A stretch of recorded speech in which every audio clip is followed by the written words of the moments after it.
শেখ হাসিনার পতনের পর একে একে রাজনৈতিক মামলা থেকে মুক্তি পেয়েছেন বিভিন্ন রাজনৈতিক দলের নেতাকর্মীরা। এরই ধারাবাহিকতায় সবশেষ ২১শে আগস্টের গ্রেনেড হামলার মামলা থেকেও খালাস পেয়েছেন বিএনপির ভারপ্রাপ্ত চেয়ারম্যান তারেক রহমান। এতে তারেক রহমানের দেশে আসতে আর কোনো বাধা নেই, এমনকি অন্তর্বর্তী সরকারের পক্ষ থেকেও আশ্বাস দেওয়া হয় বিএনপির ভারপ্রাপ্ত চেয়ারম্যান চাইলে তাকে ফেরানোর ব্যবস্থা নেওয়া হবে। তবুও তারেক রহমানের দেশে ফেরা নিয়ে দলের পক্ষ থেকে মিলছে না কোনো বার্তা। এ নিয়ে জনমনে তৈরি হচ্ছে কৌতূহল।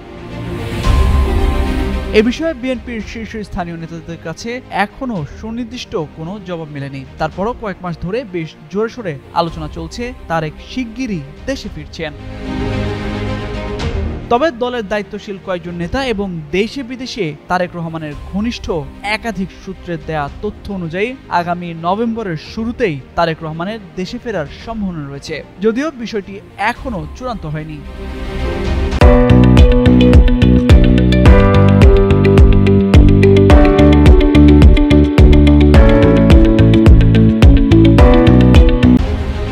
বিএনপির শীর্ষস্থানীয় একাধিক নেতা জানান, ভারপ্রাপ্ত চেয়ারম্যানকে দেশের মাটিতে বরণ করে নিতে তারা প্রস্তুত, কিন্তু তারেক রহমানের দেশে ফেরার সঙ্গে আগামী জাতীয় নির্বাচনের দিনক্ষণ, রাজনৈতিক পরিস্থিতি এবং তার ব্যক্তিগত নিরাপত্তা সহ বিভিন্ন দিক জড়িত। তাই কোন সময় তিনি দেশে ফিরলে বিএনপির রাজনৈতিক অর্জনের পাশাপাশি তারেক রহমানের প্রত্যাবর্তন উজ্জ্বল হবে সেটি বিশেষভাবে বিবেচনা করা হচ্ছে।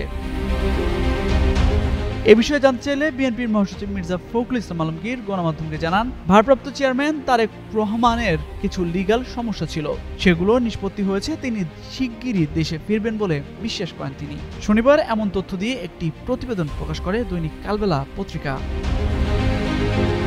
তামজিদ মির্জা, যুগান্তর নিউজ।